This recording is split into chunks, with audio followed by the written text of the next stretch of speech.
Since my previous Monster Hunter Wilds performance video, I actually got 2 upgrades on the computer, and I am finally able to confirm and experiment a lot of things about how this game runs, and I couldn't see other YouTubers talking about this particular topic right now, so I figured I would show you the details on how to build a computer to play this game, and hopefully I am gonna save you some money. We are gonna go over the components you're gonna need to get a decent experience. I will share to you my mistakes building this computer, because I have made mistakes, and I am also gonna show you some benchmarks. The goal for this build is to achieve similar, if not a little better performance than the baseline PlayStation 5 at a decent price. The PlayStation 5 Pro is a little out of reach, also I didn't get to see any benchmark on that. And yes, I will recommend you to buy a second-hand graphics card. Sadly, there is no great budget graphics card except to one exception. We're gonna be talking about that one too. But Nvidia doesn't make budget cards anymore. They just don't make them. Neither does AMD. There is no such thing. One thing you may wonder, and I was talking about it on my previous video, is how much RAM do you need? And now that I have more than 16 gigabytes of RAM, I can tell you definitely that you need more than 16 gigabytes of RAM to run this game on high at more than 40 FPS. That's when the bottleneck kicks in. It is not by a lot. As a matter of fact, I think the highest my RAM went up to was 20 gigabytes. Technically, the game can run at 16 gigabytes, but that is assuming there is nothing else going on.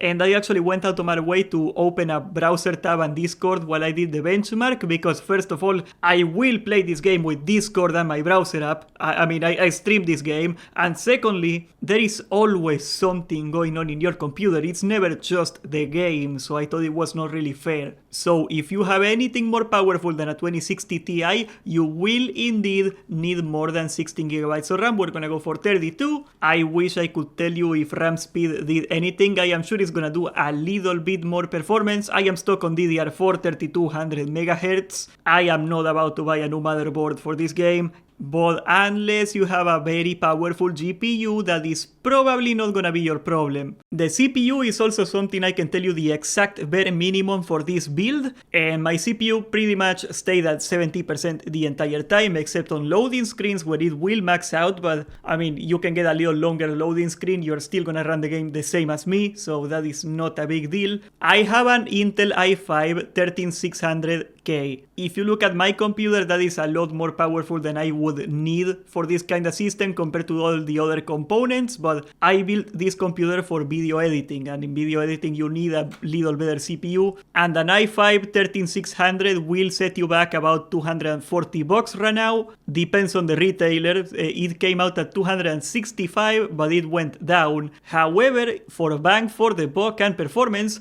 I think AMD is winning out this one. Mainly because you can run a little older CPUs and you still have the same socket, and I thought that was very important because Intel changed the socket at 13th generation, and so 13th and 14th are different than anything else, because otherwise you could go for something older and get decent value somewhere. I bet I am not gonna do that. I wanna recommend you something a little newer, but in the case of AMD, you can go for the Ryzen 5 7600X. It is only $200. And yes, it is like 20% slower on multi-threaded performance. Single core performance is a little better, so you got that going on. You can actually, in a lot of games, the Ryzen 5 is gonna be better than my CPU, believe it or not. Even though on paper it is a little weaker, but once again, I am very confident that the Ryzen 5 7600X is gonna be just enough to run this game in high without ever maxing out. At least in the areas we got to see in the beta and the benchmark that will not max out. And yes, there is a lot of other good value options in AMD, but they are either too little processor or too much processor for what we are going for. I mean, you could spend $400 on something like a Ryzen 7 and you will kick some serious butt, but we are not gonna do that. I am not spending $400 on a CPU, so that's gonna be our CPU, $200. Then we are gonna throw $12 for a stock PC fan, because the cheapskates in AMD do not give you a fan anymore with a new CPU. However, if you go Team Red, and I think you should if you are building a computer from scratch right now, I think AMD right now has the better value and upgradability options later on, so you are gonna be forced to get DDR5 RAM. and a DDR5 motherboard, of course. For our purposes, this tiny micro ATX motherboard is gonna do just fine. The ASRock A620M HDB M2, it can handle way more RAM than we are gonna put on this thing, so this motherboard is gonna set you back $70. Now for the RAM, there are a lot of cheaper options, but the RAM is one of those components that keeps dying on me, so we are not gonna cheap out. We are gonna get for something a little more name brand, we're gonna get a Kingston 32GB kit for $85. It seems like a sweet spot between price and performance. You could save $20 and get some random Chinese brand and like roll the dice on it. We are not gonna roll the dice. For storage, we are gonna get a good old reliable 1TB Kingston M2 SSD as our hard drive. In the olden days, once again, I would have recommended Samsung, but I am very unpleased by their failure rate. All my friends have issues with them now, so I don't know what's going on. I am a little spooked, so yeah, that's gonna be $56. SSDs are like the only computer part that got cheaper in the last few years. They are actually super cheap now compared to what they used to be. Of course, I cannot assume that you have a PC case already, so I am forced to throw one here. This is the Thermaltake box. It is a box and it has fans and it is $74. You can find many other boxes like it, but I am not sure about the other brands in the American market. At least I can expect Thermaltake to have some okay airflow. That's gonna be all we need. Good news is that when you go for a budget PC, that means less powerful PC, and less power means less need for cooling. So yeah, like 3 fans and a crappy PC case and you're done. And speaking of that, since we are going for a cheap CPU and a cheap GPU, we are gonna need a cheap power supply as well. I am gonna go for 650 watts because yes, the power target of this computer is gonna be 400, but you never wanna be on the edge, okay? There is many reasons you don't wanna do it. First of all, the power supply is the most efficient when you're running at 50% capacity or so. Second, going from 500 to 650 watts is not a lot of money. It is like 10 more bucks. And also, if you live in a place with not an amazing power grid like I do, if you are pushing your power supply to like 90% and the voltage drops down a little bit, you're gonna crash your PC. So yeah, we're gonna get some headroom in there. I am gonna go for a 650 watt gold power supply that is not gonna catch on fire, hopefully, and that's gonna be the MSI Mag 650. I am sure you can find another decent PSU somewhere out there, but I do not know the brands. That's like the one brand for a cheap price I could find that will not catch on fire. That power supply put us at $75. And that takes us to the benchmarks and my GPU. I decided to buy a 3060 because I could get a good deal for one for the 12GB version. I spent $250. I know it is probably not a great deal in America, but in Argentina you pay more for everything because of the communism and such. And at first I thought I really needed 12GB of VRAM because my VRAM was always maxed out on my 6GB card. I actually ran all the tests and on high, even when I had a browser window and my Discord open, I never went over 7.5GB, so you could actually get the 8GB card and it should run more or less the same. And that takes us to the card I actually recommend. Right now in the second-hand market you can get amazing deals for the 3080 8GB version of the Nvidia graphics card because there is a lot of crypto miners that it is not profitable to mine with that card anymore, so the market is flooded. I saw several examples of cards for $270 in my market. I am sure you can get even a little better deals in the American market, but yes, with 8GB of VRAM you can put everything on high and you can put the FUR and all the meshes in like high as well, and you can put the textures on high. If you are willing to go on medium textures, you can even free up 1GB of VRAM, so you are still gonna go over 6, you need 8, but you do not need more than 8 unless you wanna go for the highest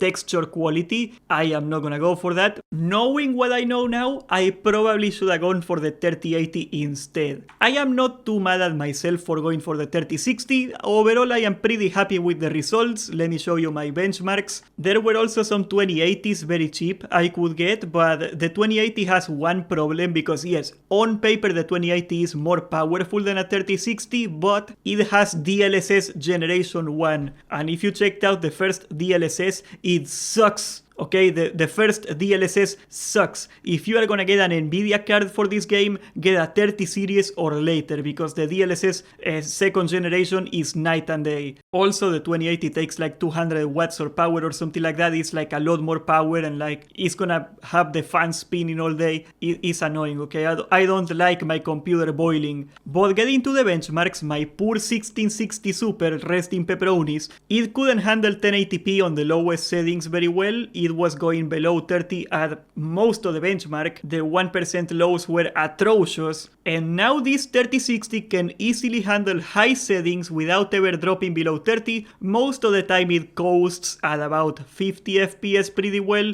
and I think the difference in visuals speaks for itself. And yes, the high preset has balanced DLSS. There is a little comparison here between DLSS on and DLSS off. As you can see, the frame rate is not that much lower, but it is lower. The only real difference I could see is that when you look at the trees in the background, they are a little blurrier on DLSS. That's like the only loss of detail you can get. I can live with it. If you cannot live with DLSS, that's fine, I understand. But for me personally, it is more than worth turning DLSS on. Maybe not a very aggressive DLSS setting, but if you put it on quality or balanced, it is pretty much indistinguishable from 1080p unless you look at the background detail a little bit. Honestly, if you're actually playing the game and you're not staring at the screen, you are probably not gonna care or notice. And the detail on the characters and the monsters is exactly the same. I cannot tell the difference. I don't know if you guys can. But given that the prioritized resolution mode on the PlayStation 5 is 30 FPS and it still relies on AMD upscaling, I am proud to say that I have at least matched the PlayStation 5 in performance. Maybe a little less, maybe a little more. Personally, I like the way it looks on my PC a little better than in the PlayStation 5, but that's up to you. It is at the very least a very comparable result. Granted, I think a lot of the heavy lifting is not done by like the graphics card being more powerful, but because I have DLSS instead of that crappy AMD FSR. I am sorry, I wish AMD was a viable option for this game, but it isn't. FSR sucks,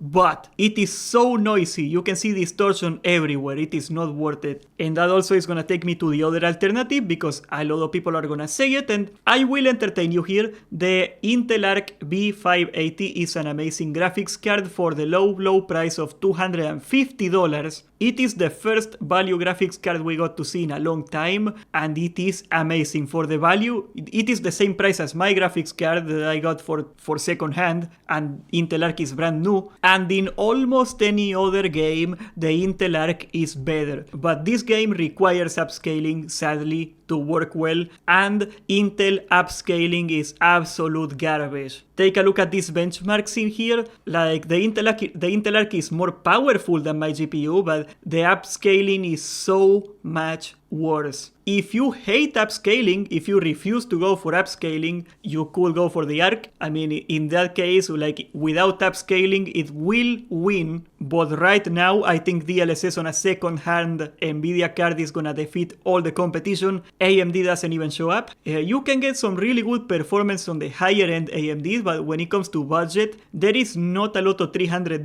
graphics card you can get in the second-hand market that can match this quality. If you take a look at the 500 second-hand graphics card compared to Nvidia, you can make a much better value proposition in there, but this video is about the budget PC. And when it comes to budget PC bang for your buck, currently second-hand Nvidia card is beating the competition everywhere else. Also, the Intel Arc is sold out everywhere I checked. I couldn't find it anywhere. In my area definitely is not available. Maybe it is gonna be available later on in America again, because it's like the first batch. So yeah, there's gonna be more, but right now you cannot buy it, so you also got that going on. And hopefully Intel will update their drivers and make so their upscaling doesn't suck anymore. I am sure there is some upgrades that can happen in the future with the new software that they make for upscaling, but right now it sucks. Also, yes, I tried to overclock this 3060, and in the beta it worked really good. I got like 10 more FPS, but the benchmark keeps crashing every time I do it. It hates overclocking. I don't know know why it keeps crashing, but it keeps crashing. When the game comes out, I will try to overclock this GPU once again because yes, the GPU core is maxing out on this, so it is still a GPU bottleneck. I will give you some updates on that when the game comes out. Hopefully we get a little more FPS.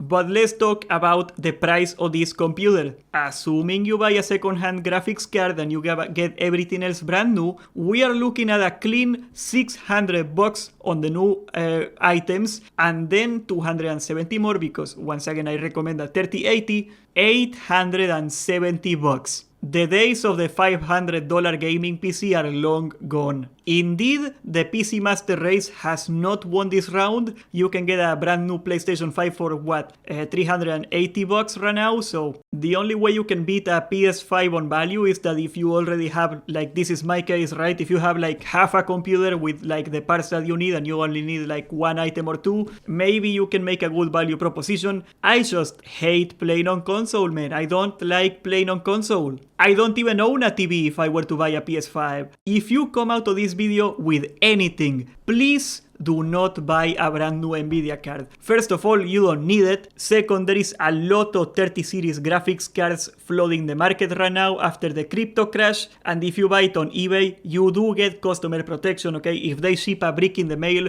you get your money back. Of course, yes, you could get a better deal on Facebook Marketplace. My brother actually makes a killing buying stuff in there. I do not want to do that, okay? I do not want to deal with the very interesting people of Facebook Marketplace. If you're up for an adventure, you can go there. I am not gonna go there. But every time you buy a second-hand graphics card, Nvidia doesn't make a dime. So go stick it to the men, okay? Also, guys, I invite you to go to PC Parts Speaker or some other website of your liking and try to build a computer like this little challenge of mine. Try to get similar performance on a cheaper budget. I am sure you're gonna be able to find some better deal on some component out there. I would love to see what you can come up with. Subscribe, join the Discord, and thank you for watching.